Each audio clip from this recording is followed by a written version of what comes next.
अस्सलाम वालेकुम क्लास 1। कैसे हैं आप सब? उम्मीद करती हूँ कि सब ठीक होंगे। तो चलिए आइए अब अपना लेसन पढ़ते हैं। ये क्या है लिखा हुआ, लिखें। तो आपने इधर लिखना है, ये क्या है, बिल्ली। वो कौन भाग रहा है? वो कौन भाग रहा है? आपने भी इसी तरह नीचे लिखना है, वो कौन भाग रहा है। ये क्या है, घोड़ी। क्या है, घोड़ी।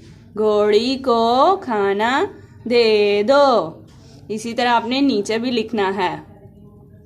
आगे है थोड़ा सा पानी ला दो। थोड़ा सा पानी ला दो। आपने भी इसी तरह नीचे लिखना है, थोड़ा सा पानी ला दो। माथे पर चोट है। नीचे भी इसी तरह आपने लिखना है, माथे पर चोट है। चलो तो नीचे देखें, ये क्या है, कैद। था, थी, थे। जो काम हो चुका हो उसके लिए था, थी या थे इस्तेमाल किया जाता है।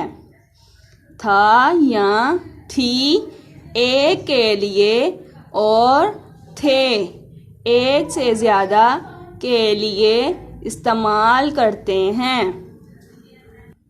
तो चले नीचे देखें, उन्होंने जुमले लिखे हुए हैं। देखते हैं, अली और ज़ारा खाना खा रहे थे।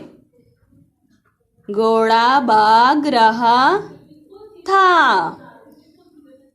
दादा जा रहे थे। ज़ारा